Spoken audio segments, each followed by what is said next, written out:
വിട്ടുമാറാത്ത ചുമ, ജലദോഷം, മൂക്കലിപ്പ് നമുക്ക് ഒരാഴ്ച കൊണ്ട് തന്നെ പനിക്കൂർക്ക ഇല വെച്ചിട്ട് നമുക്ക് വളരെ എളുപ്പത്തിൽ മാറ്റിയെടുക്കാൻ പറ്റും.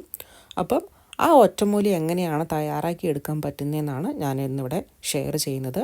അതിലേക്ക് ഞാൻ ഒരു 3 പനിക്കൂർക്ക ഇല എടുത്തിട്ടുണ്ട്.